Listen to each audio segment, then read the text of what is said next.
Hello everyone, welcome to true IAS and PCS. तो दोस्तों, previous lecture में हम लोग देख रहे थे अलग अलग तरह के गैशियस नेचर ऑफ फ्यूल के बारे में, जिसमें हमने बात करी एलपीजी के बारे में, पीएनजी के बारे में, सीएनजी, एलएनजी। ठीक है, फिर हमने ये देखा था अगर नेचुरल गैस की प्रोसेसिंग हो तो उससे हमें अलग अलग तरीके की क्या चीज़ें मिलती हैं और उसकी एप्लीकेशन कहाँ कहाँ हो सकती है। राइट। अब हम बात करते हैं श्रेया अनकन्वेंशनल गैस सोर्सेज के बारे में। ठीक है, ऊपर हम जितनी भी तरह की गैसेस जो पढ़ रहे थे, राइटर हमें यहाँ पर एक पर्सपेक्टिव दे रहा है। राइटर हमें बोल रहा है the production of these gaseous resources या गैस रिसोर्सेज, इनमें बहुत ज़्यादा एफर्ट लगता है as compare to other resources. और ये जो गैस रिसोर्सेज हैं ये रिजर्वॉयर में एग्जिस्ट करते हैं, यानी कि जो भी इनका सोर्स है, अगर श्रेया वहाँ से ये गैसेस को सही तरीके से निकाला नहीं गया तो ये लॉस हो जाएंगी, है ना। निकालना और उसको स्टोर करना बहुत एक इम्पॉर्टेंट प्रोसेस होता है। ठीक है, अब ये जो निकालना और निकालने के बाद उसको स्टोर करना, ऑब्वियस ही बात है, इसके लिए हम नज़रअंदाज नहीं कर सकते हैं एक चीज़ को कि हमें इसके लिए चाहिए टेक्नोलॉजी। राइट। ठीक है, और टेक्नोलॉजी वो भी कि स्पेशलाइज फॉर्म की। ये कोई ऐसा तो है नहीं कि प्लास्टिक का श्रेया एयर कंटेनर लेकर जाएंगे और गैस भरकर उसके अंदर ले आएंगे। ठीक है, तो हमें टेक्नोलॉजी चाहिए और वो भी कि स्पेशलाइज फॉर्म की, जो कि टोटली डिपेंडेंट होती है इस बात के ऊपर on on their nature of specific situation presence. मतलब कैसी सिचुएशन में, कैसी जगह पर और कैसी तकनीकी के साथ हमें उसको निकालना, और कैसी सिचुएशन में वो गैस कौन से रिजर्वायर में, कौन से सोर्स में प्रेजेंट है। क्या वो किसी चीज़ के साथ मिल रही है या इंडिपेंडेंट तरीके से मिल रही है। कुदरती तौर पर वैसे श्रेया आप भी जानते हो कि इस बात को, और ऐसा होता है कि गैसेस जो होती हैं वो नेचुरली एज सच अलूफनेस में नहीं मिलती हैं, किसी ना किसी चीज़ के साथ अटैच होती है वो। अगर वहाँ पे कोई चीज़ मिल रही है ना, गैस अगर कोई मिल रही है, तो पक्का कोई ना कोई सॉलिड नेचर का फ्यूल भी पक्का बगल में होगा या लिक्विड नेचर का होगा। उसके साथ जब उसकी प्रोसेसिंग हो रही होगी ना, तब एक्सट्रैक्शन होता है इसका। Right. Conventionally the following gas sources are classified as unconventional sources. अब ये अनकन्वेंशनल सोर्स मतलब क्या है? मानव सभ्यता जैसे जैसे आगे बढ़ती चली गई, उसने इंडस्ट्रियल रेवोल्यूशन के बाद कोयले को, पेट्रोल को, डीजल को, कच्चे तेल को, नेचुरल गैस को, इसको तवज्जो दी थी, इसको इंपॉर्टेंस दी थी कि ये फ्यूल की तरह सर्व करेंगे। राइट आशमा, श्रेया। लेकिन आगे चलकर क्या हुआ, और भी तरीके के फ्यूल्स जो है वो आइडेंटिफाई करे गए, और वो हमारे लिए बनते हैं अनकन्वेंशनल सोर्सेस। अनकन्वेंशनल सोर्सेस इस वजह से क्योंकि अभी तक दुनिया में उसको फ्यूल की तरह नहीं देखा गया या फ्यूल के तौर पर एक्सेप्ट नहीं करा गया। लेकिन इंसानों ने जैसे जैसे मानव सभ्यता के साथ आगे बढ़ते हुए साइंटिफिक रिसर्च स्टडीज़ वगैरह कंडक्ट करी, तो उनको ये पता लगा कि नहीं यार, कुदरती रूप से और भी चीज़ें हैं हमें दुनिया में, पृथ्वी में, अलग अलग रिजर्वायर में वो देखने को मिलती हैं, जिसके बेसिस पर हम ये कह सकते हैं कि यस, वो भी एक फ्यूल की तरह है। ठीक है, अब ऐसे क्या क्या चीज़ें होती हैं? एक है कोल माइन मीथेन, या इसको हम लोग आम भाषा में बेसिकली, हाँ ठीक है, आम भाषा ही है वैसे कोल माइन मीथेन, लेकिन हम लोग यहाँ पर कोयले की खदानों के साथ और भी चीज़ें एक्सट्रैक्ट कर रहे हैं। कुछ ऐसी चीज़ है ये। आप पहले सारे नाम सुन लो, फिर हम एक एक करके इन सबको डिस्कस करेंगे। एक है जैसे कोल माइन मीथेन, ठीक है, एक है शेल गैस, फिर एक है कोल बेड मीथेन, एक है टाइड गैस। टाइड गैस के बारे में अगर छोटी सी डिस्कशन हम यहीं करके इसको वाइंड अप करें, टाइड गैस एक नेचुरल गैस ही होती है which is produce from reservoir rocks with so low permeability. अच्छा, परमिएबलनेस क्या होती है किसी भी चीज की? Ability to penetrate through something, है ना, फ्लो कर सके, वो अपनी स्पेस बनाकर कहीं ना कहीं से जगह बनाकर आगे जाकर चली जा सके। ठीक है, जैसे एग्जाम्पल के तौर पर अगर मान लो गैस सिलेंडर ऑन है और श्रेया आपका कमरा बंद है, ठीक है, या शाइनी आपके डोर लगे हुए हैं, पर्दे कर्टन्स लगे हुए हैं, फिर भी वो जगह बनाकर कोई गैस ऑन है, ठीक है, या फिर कोई लकड़ी जल रही है, किसी अगरबत्ती या धूप का धुआं हो रहा है, वो परमिएबल नेचर का तब होगा जब वो जगह बनाकर आपके कमरे में आ जाए और आपको उसकी गंध आ रही है, राइट, आपको उसकी स्मेल आ रही है। बिल्कुल सही बात है। लेकिन इसकी परमिएबिलिटी काफ़ी कम है। That massive hydraulic fracturing is necessary to produce the well at economic rates. इसके लिए प्रॉपर तरीके से हमें, यानी कि चट्टानों के अंदर तोड़ा फोड़ी करते हुए एक प्रकार से इस गैस को एक्सट्रैक्ट करने के लिए एक चट्टान के अंदर एक प्रकार का कुआं खोदना होता है, ठीक है। अब वो कुआं ऐसा सच नहीं होता, क्योंकि कुआं आप जानते हो कि वो बेसिकली आपको ग्रेविटी के तौर पर नीचे दिखेगा, धरती पर दिखेगा टिका हुआ जहां पर आपके पैर होते हैं, लेकिन ये किसी एक जगह पर सामने भी हो सकता है, दीवारों पर भी हो सकता है।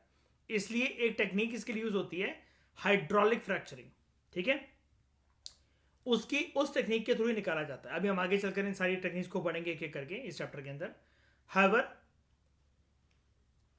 Global demand of gas which is expected to rise by 50% from 2010 to 2035, ये अनकन्वेंशनल सोर्सेज से ही फुलफिल होगी। और अनकन्वेंशनल सोर्सेज हमने कैसे पढ़े, दो तरह की शाइनी गैसेज होती हैं, एक शेल गैस, एक टाइट गैस।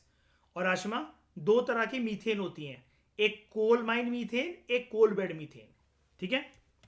अब हम बात करते हैं कोल बेड मीथेन के बारे में, सीबीएम के बारे में। ये एक unconventional form of natural gas है।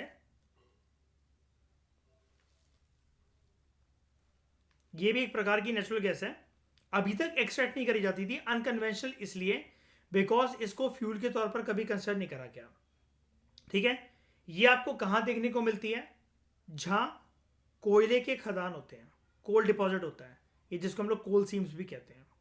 कोयला भरमार मात्रा में आपको जहां पर भी मिल रहा है, जिन भी गहराइयों में जाकर, जहां पर भी वो दफन है, ठीक है। Coal bed methane is formed during process of coalification, ठीक है।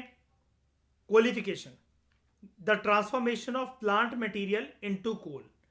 अब याद है प्लांट मटेरियल इनटू कोल की ये वाली बात है श्रेया, जैसे सबसे लो ग्रेड का जो कोल होता है ना, वो होता है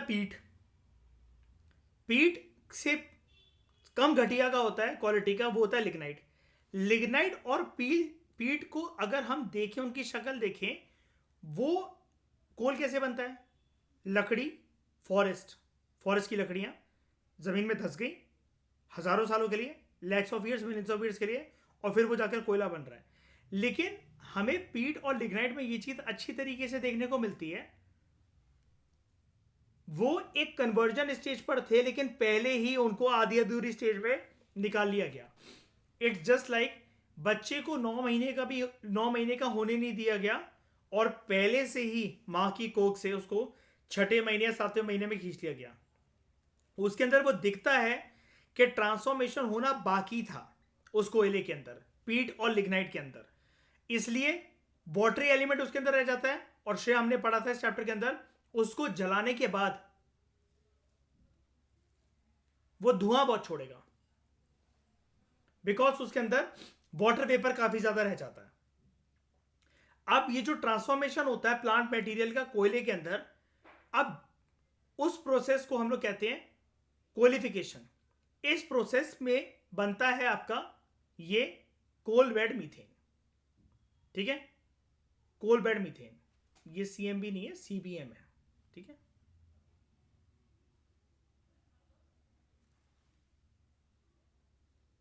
क्लियर हुआ। अब कोल बेड मीथेन की पोटेंशियल क्या है, यानी कि जो कोल बेड मीथेन है, क्या मैं इसको ऐसा कह सकता हूं, ये तो हो गया कोयला जहां पर कोयल माइन है प्रॉपर तरीके से, ये सॉलिड नेचर है इसका। इसी माइन में एक चीज हमें और मिल रही है, इस कोयले का एक गैसियस नेचर देखने को हमें मिल रहा है, जिसको हम लोग कह रहे हैं कोयले की माइन के अंदर मीथेन। कोयले की माइन के अंदर एक प्रकार से नेचुरल गैस, राइट? कोयले की माइन में एक प्रकार से नेचुरल गैस, तो हुआ एक प्रकार का फ्यूल।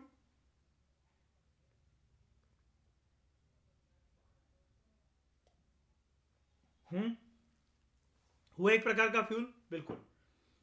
सीबीएम की पोटेंशियल क्या है? भारत हमारा ऐसा देश है जिसके पास ये टैग है कि it is fifth largest coal reserves in the world. It has fifth largest coal reserves in the world. और सीबीएम जो है, कोल बेड मीथेन जो है, इसको ऐसा देखा गया है that it works as a clean alternative fuel with significant prospects. अब हमारे पास दुनिया में 5वें सबसे बड़े कोयले के रिजर्व्स हैं, तो राइटर हमें ये कह रहा है, इसकी पोटेंशियल ये है कि श्रेया यहां से कोयला ना निकालो इन माइनों से, समझ लो राशमा, कोयला ना निकालकर इन कोल रिजर्व से हम लोग सीबीएम एक्सट्रैक्ट कर लें, क्योंकि कोयला जब जलेगा तो वो बड़े सारे सल्फर ऑक्साइड्स, पॉल्यूटेंट्स वगैरह रिलीज करेगा, जिसकी वजह से ग्रीन हाउस गैसेज एमिट होंगी, ग्लोबल वार्मिंग होगी अल्टीमेटली। लेकिन उसी के तौर पर अगर हम सीबीएम को देखें तो ये एक क्लीन ऑल्टरनेटिव फ्यूल है जिसके सिग्निफिकेंट प्रोस्पेक्ट्स हैं आगे चलकर फ्यूचर में, मतलब काफ़ी ज़्यादा पोटेंशियल है, और एक अनकन्वेंशनल सोर्स ऑफ एनर्जी है। और कोयला सॉलिड फॉर्म में होगा तो ऑब्वियसली बात है रेसिड्यू भी फेंकेगा, लेकिन सीबीएम एक गैशियस फॉर्म के अंदर है तो वो रेसिड्यू नहीं फेंकेगा, ठीक है, नहीं छोड़ेगा। इंडिया के पास कोल बेड मीथेन के जो रिसोर्सेज हैं, they are estimated at around 92 trillion cubic feet, 92 trillion cubic feet, और 2600 बिलियन क्यूबिक मीटर, ठीक है। इतने ज्यादा हमारे पास सीबीएम के रिसोर्सेज हैं, और ये हमें मिल कहां पर रहे हैं, कहां मिल रहे हैं? ये हमें मिल रहे हैं इन कोल रिजर्व्स के अंदर। और कोल रिजर्व्स की कैटेगरी में भारत कहां पर आता है? फिफ्थ लार्जेस्ट कोल रिजर्व्स हैं भारत के पास पूरी दुनिया में, ठीक है।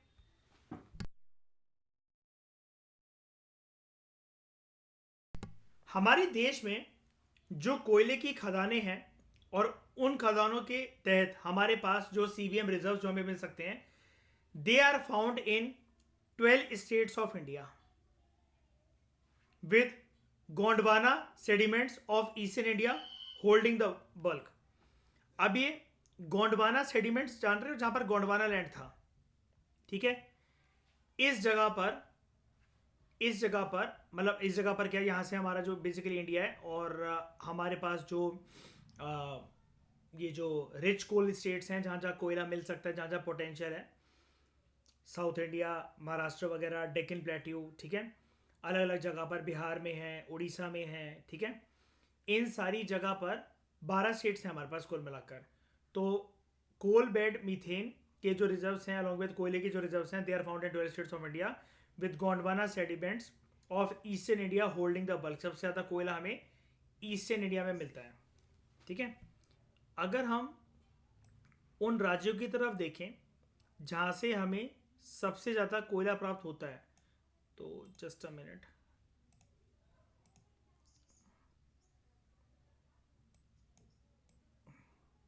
हाँ, अगर हम यहाँ पर चलें और इसको देखें कोयले को, अगर आप ये देखोगे, ये देखो, यहाँ पर ये कह रहे हैं इंडिया रैंक्स फोर्थ, लेकिन अभी वो आगे कह रहा है कि इंडिया के पास फिफ्थ लार्जेस्ट, उन कंट्रीज में से आते हैं जहाँ पर फिफ्थ लार्जेस्ट रिजर्व है। खैर वो छोड़ो। Around 70% of coal production comes from 4 eastern states. कौन सी? छत्तीसगढ़, झारखंड, उड़ीसा और West Bengal. Other leading producers कौन से हैं? आंध्र प्रदेश, मध्य प्रदेश और महाराष्ट्र, ठीक है। और भारत के कोयले के अंदर हमने ये पढ़ा था कि ऐश कंटेंट काफ़ी ज़्यादा है, ठीक है, ऐश कंटेंट काफ़ी ज़्यादा है, but amount of sulphur content is very लो,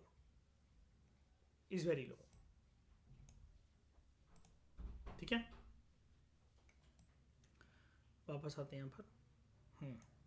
उसके बाद Damodar Koel valley and Son valley they are prospective areas for CBM development. CBM क्या है? Coal bed methane. जो दामोदर कोयल वैली है और जो सोन वैली है, वहां पर हमें कोल बेड मीथेन के रिजर्व्स काफ़ी सारे मिलते हैं. वो प्रोस्पेक्टिव एरियाज है. यहाँ पर एक नोट लिखा हुआ है, अगर हम इसको ध्यान से देखें. Ministry of coal has asked the state run coal miner Coal India Limited to produce 2 MMSCB. ये क्या होता है? Million metric standard cubic metres. 2 MMSCB per day of coal bed methane gas in next 2 to 3 years. ठीक है. Ministry of कोल ने state run मतलब क्या? राज्य के द्वारा चलाई जाने वाली, मतलब कोई एक पर्टिकुलर राज्य नहीं है, इंडिया, मतलब एक आप इसको ऐसा मान लो कि पब्लिक लिमिटेड कंपनी है. ठीक है. State run coal miner Coal India Limited, इसको बोला है कि ये 2 million metric standard cubic metres per day of coal bed methane produce करे इस गैस को in the next 2 to 3 years, because हम कन्वेंशनल कोल को छोड़कर हम उसके गैशियस नेचर की तरफ शिफ्ट होना चाह रहे हैं. ओके. तो कोल बेड मीथेन के यूज क्या है? कहाँ का ये यूज आ सकता है? पावर जनरेशन में, as compressed natural gas auto fuel, as feed stock for fertilisers, industrial uses such as in cement production, rolling mills, steel plants, and for methanol production. ठीक है. एडवांटेजेस क्या है? कैलोरीफिक वैल्यू काफी ज्यादा high है. अगर calorific value अगर high है काफी ज्यादा, तो अच्छे से बर्न हो सकता होगा, है ना, रेसिड्यू कम छोड़ता होगा, और फ्यूल में एफिशिएंसी को ज्यादा अच्छे से निचोड़ पाता होगा, राइट, बर्निंग के बाद जो भी इंजन है. ठीक है. इट कंटेन्स 95% प्योर मीथेन, और ये एक अच्छा फ्यूल माना जाता है. It does not contain harmful gases like H2S. H2S क्या होता है? हाइड्रोजन सल्फाइड, आई थिंक, है ना. ठीक है. देख लेता हूं एक बार फिर से मैं. H2S, hydrogen sulphide. It is a colorless, flammable, extremely hazardous gas with rotten egg smell. Environment friendly है ये when compared with other conventional sources of energy. Disadvantages इसके क्या हैं? मीथेन एक ग्रीन हाउस गैस है, इसलिए it is a matter of concern. Keeping in view the emissions from coal mines, which accounts approximately 8% of total global methane emissions. और methane का release होना एक अच्छा संकेत तो नहीं माना जाता है, राइट. उसके बाद drilling of land for extraction of coal bed methane results in acute ecosystem damage.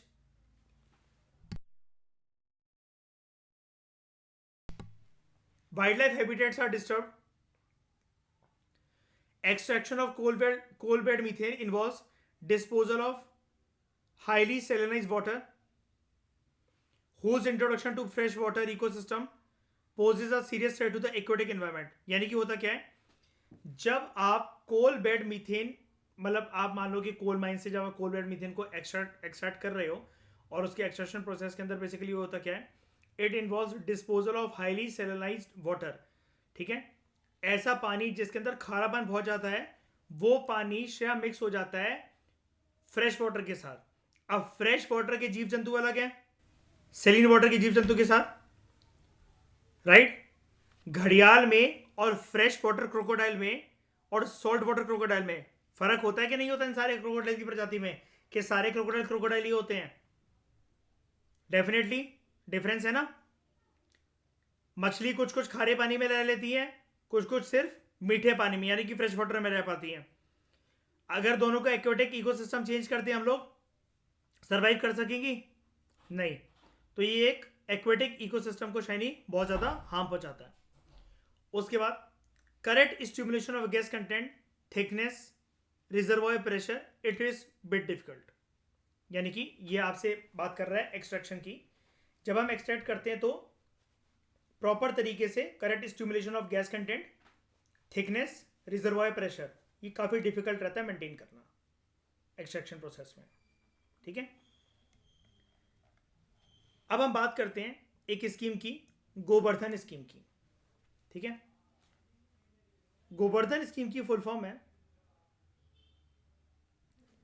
Govardhan galvanizing organic bio agro resources धन, यानी कि जो ऑर्गेनिक तरीके से बायोडिग्रेडेबल एग्रीकल्चर जो रिसोर्सेज हैं उनकी एनर्जी को, उनकी पोटेंशियल को हमें यूटिलाइज करना है, और ये एक तरीके से हमारे लिए कैपिटल फॉर्मेशन है, धन है। इस स्कीम का नाम था Govardhan galvanizing organic bio agri resources Dhan scheme. ये इंप्लीमेंट करी जा रही है अंडर स्वच्छ भारत मिशन ग्रामीण फेज 2। ठीक है, by department of drinking water and sanitation under ministry of जल शक्ति। अब देख लो श्रेया, ये पता भी नहीं लगेगा कि ये स्कीम कौन सी मिनिस्ट्री से बिलोंग करती है। ठीक है, जैसे स्वच्छ भारत मिशन ग्रामीण, इसका कभी भी इस मिनिस्ट्री के साथ लेना देना हो सकता है कि नहीं हो सकता है, तो मिनिस्ट्रीज इसलिए हमारे लिए इंपॉर्टेंट बन जाती हैं। ठीक है, जल शक्ति मिनिस्ट्री और उसका department of drinking water and sanitation.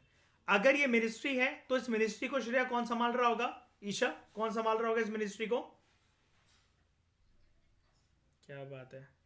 और इसके डिपार्टमेंट को?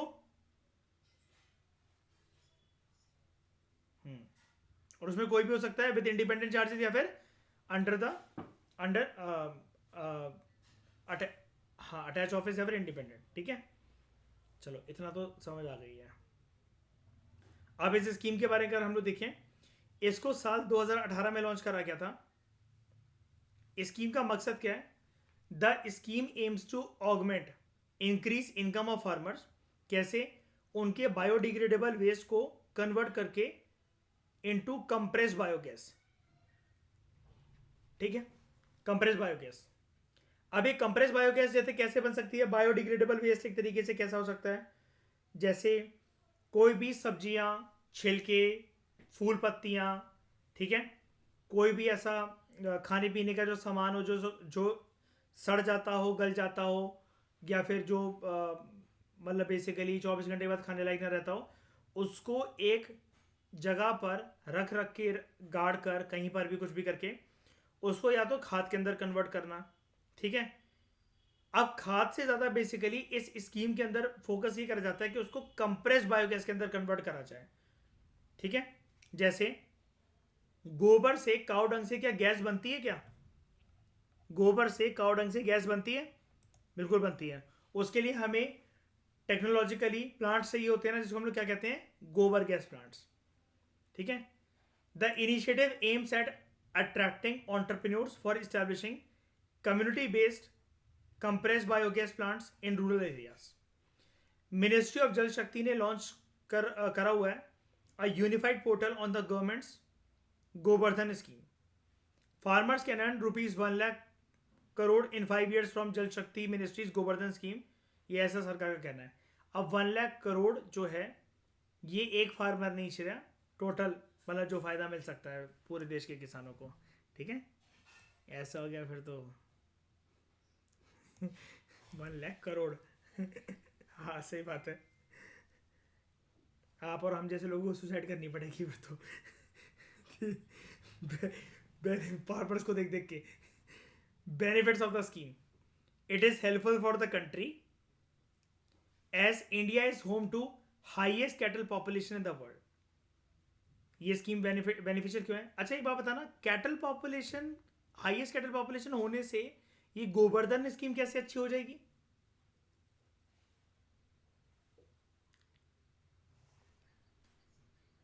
डंग आएगा एक तो, ठीक है, वो गोबर वगैरह या जो भी इनका रेसिड्यू है वो मिलेगा, हमें वेस्ट मटेरियल मिलेगा।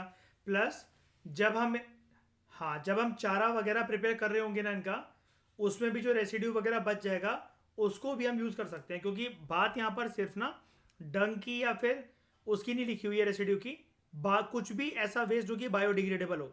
बायोडिग्रेडेबल आप कोई भी चीज़ समझते हो जिसको हम लोग बेसिकली कंप्रेस कर under intense heat and pressure conditions उसका डीकम्पोजिशन कर सकें, यानी कि बैक्टीरिया या अदर चीज़ें उसके ऊपर फीड कर सकें, है ना, और उसको किसी भी चीज़ को हम लोग कहते हैं ना, जैसे साइंस के अंदर एक लाइन होती है, कॉम्प्लेक्स सब्सटेंसेस को सिंपलर सब्सटेंसेस के अंदर कन्वर्ट करना, तोड़ना, है ना, छोटा छोटा छोटा करते करते करते करते उसको ख़त्म करना।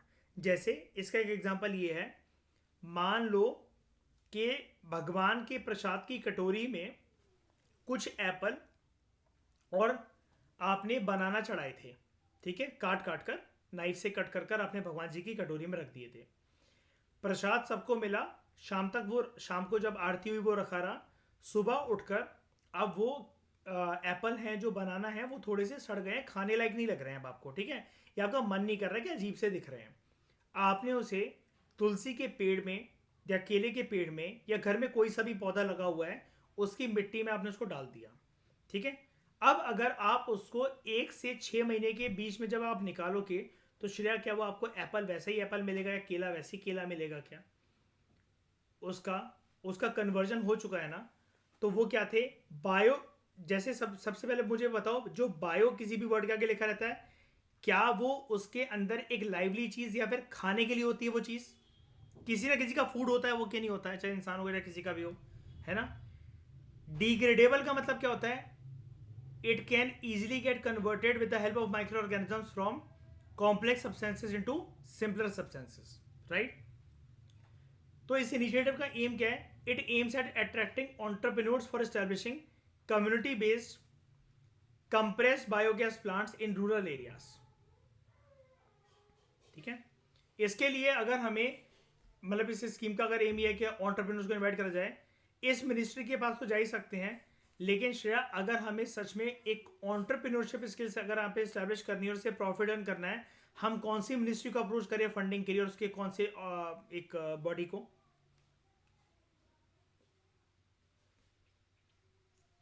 एमएसएमई को कर सकते हैं एक तो, ठीक है, और मिनिस्ट्री ऑफ स्किल डेवलपमेंट को भी कर सकते हैं अंडर नेशनल स्किल।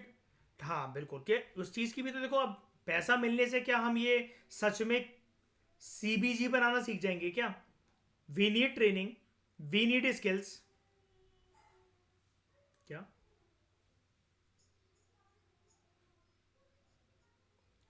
एग्रीकल्चर की भी ट्रेनिंग है, बिल्कुल है, और वो काफ़ी टफ भी होती है, टफ इन द सेंस कि टाइम कंज्यूमिंग भी होती है ना, इन द सेंस कि हमें सीखना पड़ेगा, पर्सन अगर कुछ भी नहीं जानता, जीरो नॉलेज अगर है, इवन अगर आप ट्रेनर हो तब भी ट्रेनिंग लेनी पड़ेगी आपको, है ना, एनएसडीसी।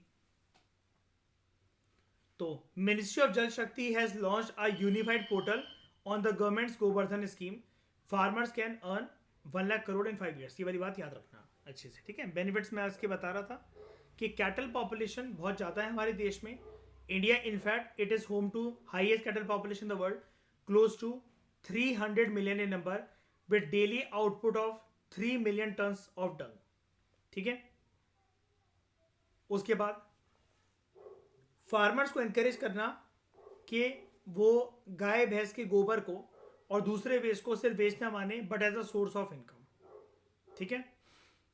अब सोर्स ऑफ इनकम कैसे, जैसे ये तो कंप्रेस बायोगैस है, चलो इसकी बात तो हो ही रही है यहाँ पर, okay, we are comfortable with this explanation.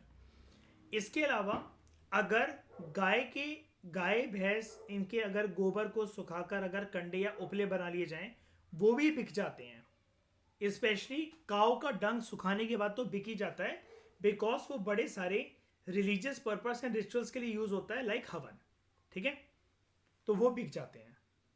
इसके अलावा अगर हायर लेवल की इनकम अर्न करनी है तो इससे बेटर कुछ भी नहीं है। ये क्या है, कंप्रेस बायोगैस। बस सरकार को एक चीज़ की तरफ ध्यान देना चाहिए कि लोगों को इसके लिए क्या मिले, फंडिंग मिले, ईजी हो जाए, सब्सिडी मिले, क्योंकि इस टेक्नोलॉजी के लिए फार्मर को अभी तक तो सुनकर यही लग रहा है कि खुद की जेब से पैसा लगाना पड़ेगा, राइट, ठीक है। उसके बाद benefits to rural people, it will be easier to keep the village clean and sanitise, life stock health will improve and farm yields will increase self-reliance in energy utilized for cooking and lighting, and it provides a stable fuel supply in the market for oil companies and accessible credit in the market through government schemes and banks for entrepreneurs। अब देख रहे हो, आगे है वही वाली बात कि पैसा प्रोवाइड कराया जाएगा through government schemes and banks for entrepreneurs. इस स्कीम के अंतर्गत, इस स्कीम का नाम क्या है? गोवर्धन स्कीम। कौन सी मिनिस्ट्री इसको इम्प्लीमेंट कर रही है? मिनिस्ट्री ऑफ जल शक्ति। इसका कौन सा department? Department of drinking water and sanitation. Okay, अब हम बात करते हैं कुछ और कन्वेंशनल सोर्स ऑफ एनर्जी की। Gas hydrates, clathrates, methane hydrates. ठीक है, गैस हाइड्रेट्स नेचुरली अकरिंग बर्फ के टुकड़े की तरह दिखने वाले या बर्फ जैसे दिखने वाले एक चीज होती है which is the combination of natural gas and water. ये पहले पोलर रीजन्स में ही सबसे पहले फाउंड करे गए थे।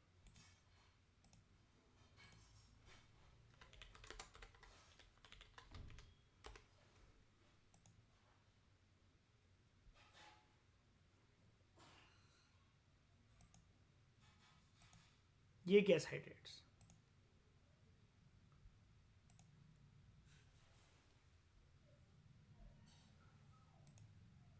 ठीक है।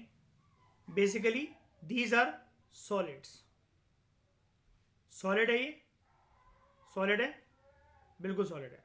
ठीक है, they are made up of hydrocarbon gas, mainly methane and liquid water. They resemble like wet snow and they can exist at temperatures above freezing point of water। अगर इस पे हम लोग प्रेशर डालें तो with pressurisation they remain stable at temperatures up to 18 degree Celsius. ये temperature गर्म है, राइट है ना, लेकिन इतने टाइम तक ये अपने प्रेशर के साथ साथ अपना स्टेबल टेम्परेचर मेंटेन कर सकते हैं। हाइड्रेट जो है they belong to a form of complexes known as clathrates. Clathrates जो हैं ये ऐसे सब्सटेंसेस होते हैं having a lattice like structure in which molecules of one substance are completely enclose within crystal structure of another. यानी कि एक तरीके से जो ये हनी कॉम की तरह जो आपका स्ट्रक्चर दिख रहा है ना, ये इसको बोला जा रहा है ऐसा।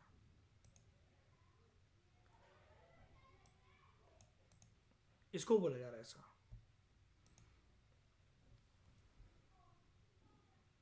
ठीक है, तो ये आपका हो गया यहां पर बायोगैस साइकिल।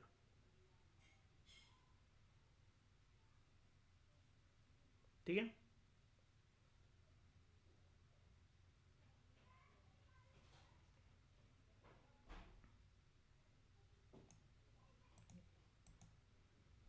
इस डायग्राम को मैं थोड़ा सा छोटा करना पड़ेगा। देखो सबसे पहले क्या है यहां पर एक ये क्या कह रहे हो, कोई डाउट है? यहां पर सबसे पहले कि हमें करना क्या है कि ये जो है एक क्रॉप है। ठीक है, एक क्रॉप है, इसको कुदरती रूप से CO2, सनलाइट, H2O ये सब कुछ प्राप्त हो रहा है इसके पास, यानी कि न्यूट्रिएंट्स हैं, H2O है इसके मिट्टी के अंदर। ठीक है, अब ये जो क्रॉप रेसिड्यू है जब हम इसकी हार्वेस्टिंग करेंगे कुछ भी करेंगे हमें क्रॉप्स मिल जाएंगे। ठीक है, क्रॉप रेसिड्यू मिल गए। उसके बाद कुछ जानवर जो हैं इनको खाएंगे, इनके रेसिड्यू को। जैसा कि आपको पता है चावल के, गेहूं के छिलकों को जानवरों को चारा मिलाकर, जैसे कि मैंने आपको बताया था गाय भैंस भेड़ बकरी को चारा मिलाकर भूस की फॉर्म में खिलाया जाता है, तो उससे एनिमल वेस्ट और मैन्योर जो है वो प्राप्त होगा। ये चीज़ें अगर क्रॉप रेसिड्यू जो है या जो क्रॉप्स हैं वो फूड प्रोसेसिंग यूनिट्स में जाएंगे।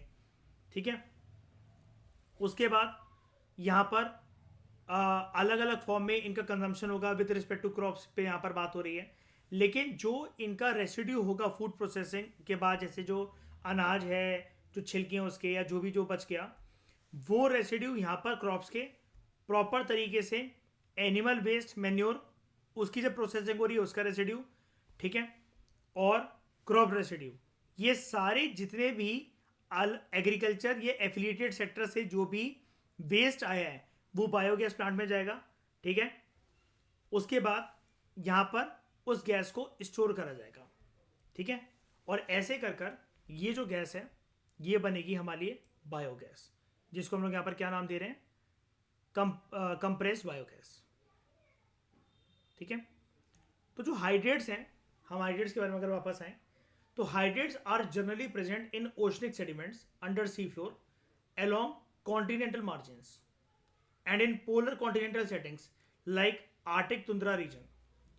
गैस हाइड्रेट जो हैं they are restricted to shallow lithosphere 2000 to 4000 metre depth तक। और स्टडीज ये शो करती हैं कि जो गैस हाइड्रेट्स हैं they are found mainly in oceanic bed, ocean bed. 98% तो वही मिलते हैं और 2% जो मिलते हैं वो मिलते हैं लैंड पर।